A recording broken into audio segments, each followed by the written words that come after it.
It's all done with spite, malice, all of that sort of thing. According to a very good source, both Meghan and Harry truly believe so. As ever, let me explain. Morning, Neil Sean here in the very heart of London. Nice to see you. Let's have a wave today, whatever.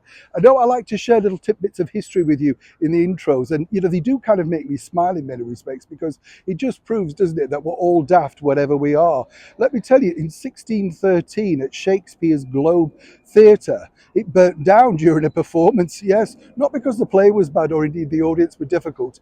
Apparently, they decided to fire a cannon during the live performance, which they thought would be very dramatic and have great effect. Sadly, the roof, which was made of straw, caught fire and the whole place burnt down. You just couldn't make these things up, could you? You think stupidity is just to our generation? No, it's been around for centuries, clearly. Back as ever to your breaking royal story of the day. There's nothing more annoying, is there, when you see the property that you like and you kind of think, oh, I'm going to have a look at that. And I don't know about you, recently, a friend of mine went to look at a house back when I was up in Yorkshire, in fact, and he told me this, that they gave him 15 minutes to look at the house and then he had to make a decision.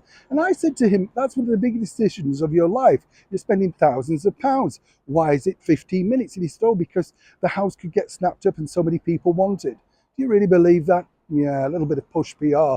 The same could be said, of course, about the recent vacation, or vacating, should I say, of Harry and Meghan from said dream home, Frogmore Cottage. Great expense, 2 million was spent on renovating said cottage when Meghan decided, oh, it held too many bad memories. The family were difficult. People had inquired about Archie's skin colour. She couldn't possibly stay there a moment longer.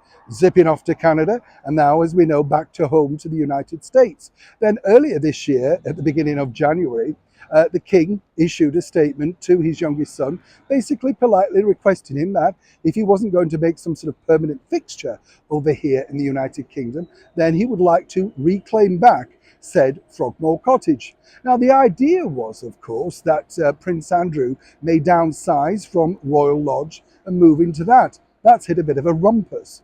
And then, of course, we've had the terrible news about the Duchess of York battling away with a recent cancer scare. We wish her, naturally, all the best. So that's now been put on ice. But according to a very good source, both Meghan and Harry felt this was absolutely spiteful, allegedly. And this is because, of course, they felt that this was going to be their home. Apparently, they were quite willing to pay some rent on Frogmore Cottage, but the King wanted to downsize, reshape, streamline, whatever you want to call it, basically said no and offered them the opportunity to come over and stay as and when inside Buckingham Palace, which is currently being renovated and won't be finished for around about 10 years. You can understand. Apparently, Meghan doesn't want to live in the centre of town. Far too noisy. She's not used to it. This is a girl who's been climbing Hollywood for a very long time. Either way, according to that very good source, they feel now that the property is empty and it was simply a case of being maliced and, of course, not caring about their feelings. Victimhood once again.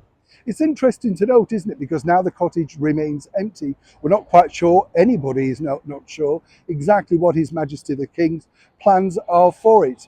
But either way, seemingly trying to streamline, he can't win. And when he offered them the opportunity to live on side and inside the lovely boundaries, the security bound Windsor area, they weren't happy either. So who's really been spiteful?